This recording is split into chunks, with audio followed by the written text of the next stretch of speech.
Since the reinstatement of the capital punishment in California, 13 people have been executed. Keith Daniel Williams, May 3, 1996. On October 9, 1978, Miguel and Salvador Vargas, the victims, were discovered face down on the floor of their rural Merced home. Both had been shot in the back of the head. Lourdes Meza's body was found in a field a short distance from the house 5 days later. She had suffered 4 gunshot wounds and was also assayed. According to the investigation, the 3 victims had attended a rummage sale at the residence of Robert Leslie Tyson, the co-defendant, and his wife, Karen Tyson, 2 days prior. There, they saw Keith Daniel Williams as well. Williams made a $1,500 offer to purchase Miguel Vargas' vehicle during the event. Williams agreed to hold off on getting the pink slip until the check had cleared the bank after filling out a personal check. Karen Tyson, the co-defendant's wife, claims that after the victims had departed, Williams started saying that he should have murdered them. The following day, Williams reportedly carried on talking about the Mexicans, promising to blow them away and take back the check, according to Mrs. Tyson. He added that he would need her husband as cover. Around 4 p.m. on Sunday, October 8, according to Mrs. Tyson, Williams and her husband departed for the victim's residence in Merced. Sometime about 9 p.m., Williams and Tyson arrived at the Vargas residence, where they were met by the uncle of the 2 male victims, Mr. Leon Macias. According to Mr. Macias, he and his nephews, Lourdes Meza, his daughter and her partner, and the 2 men gathered around the dining table to talk about the car's sale.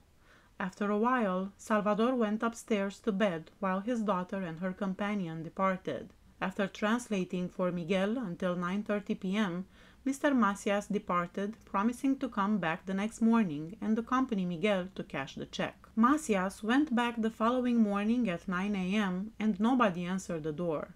He didn't look into it. Later, he came to the Vargas residence and discovered his nephews dead after discovering that Miguel had not shown up for work the night before. Lourdes Meza was also missing. Subsequently, investigators discovered that she had been abducted and had been assayed multiple times prior to being shot. For his role in the crimes, Robert Leslie Tyson was given 3 consecutive sentences of 25 years to life. Williams was put to death in the San Quentin State Prison execution chamber on May 3, 1996. He was the 2nd prisoner in California to be put to death via lethal injection. Just after 11:45 p.m., witnesses were led into the witness area. They watched as IVs were inserted into Williams's arms. Warden Alter Calderon gave the order to start the execution at 12:03 p.m. on May 3rd. Williams passed away at 12:08 that morning. He saw his lawyers and spiritual advisor on his final day. Fried pork chops, a baked potato with real butter, asparagus, a salad dressed with blue cheese, apple pie, and whole milk comprised his last meal. He didn't have any final words. Thomas Martin Thompson, July 14, 1998.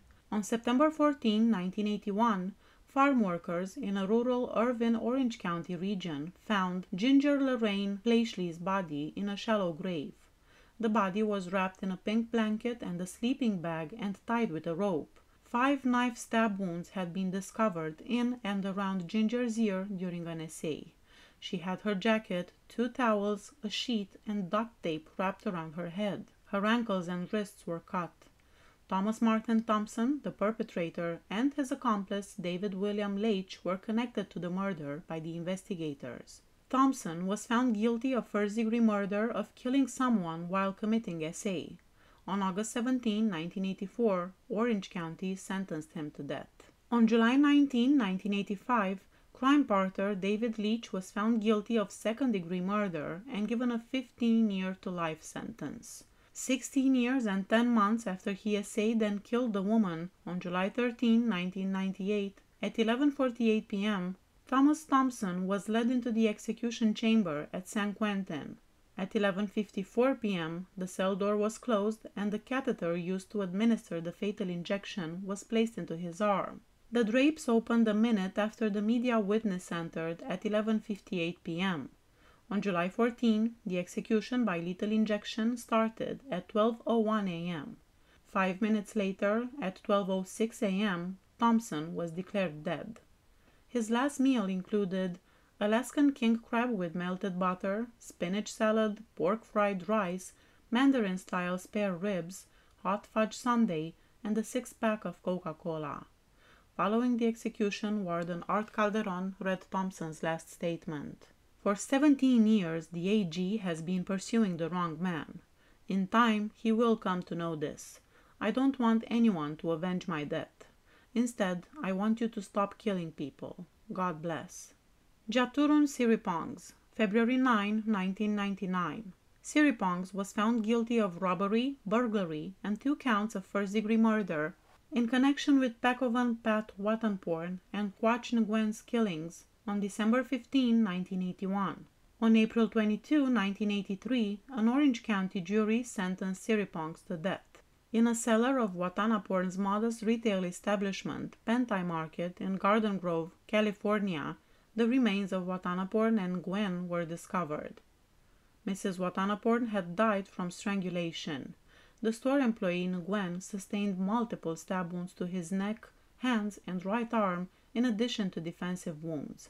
A rope bound around his right arm was also discovered by the police. It was estimated that both passed away at about 12:30 p.m. Police discovered bloodstains all throughout the shop.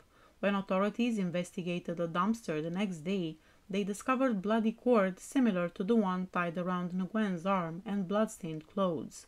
When Siripongs attempted to make transactions with the Watanaporn's credit cards on December 17, he was taken into custody. Following a blood examination, it was discovered that Siripong's blood type was compatible with many bloodstains discovered at the murder site, the bloodstained garments, and the bloody cord. His fingers were slashed multiple times. At occasions, Siripongs was working at the Pentai Market.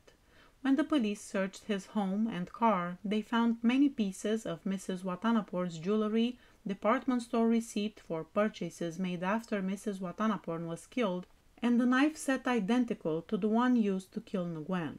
In Siripong's vehicle, authorities also discovered dried blood. Siripong, who was a former Buddhist monk, was executed by injection at San Quentin. While Siripongs acknowledged his involvement in the theft, he maintained that the killings were carried out by an accomplice, whom he would not identify. He gained some strange allies during his 16 years incarcerated. He was described by guards as always courteous and cooperative, and former San Quentin State Prison warden Daniel Vasquez, who oversaw 2 executions and was an ardent supporter of the death penalty, recommended clemency on the grounds that it would serve as positive role model for other prisoners. When the curtain of the beige death cell opened, he did not mutter any final words. He did not shake his fist or kick his legs either. He didn't even open his eyes. Furthermore, he died more slowly than any previous California death row convict who received a fatal injection for an unknown reason. His last meal consisted of 2 cans of Lucky Arctic iced tea and 2 cups of Mission Pride canned peaches. Please hit that subscribe button if you like my channel. See you next time. Bye bye.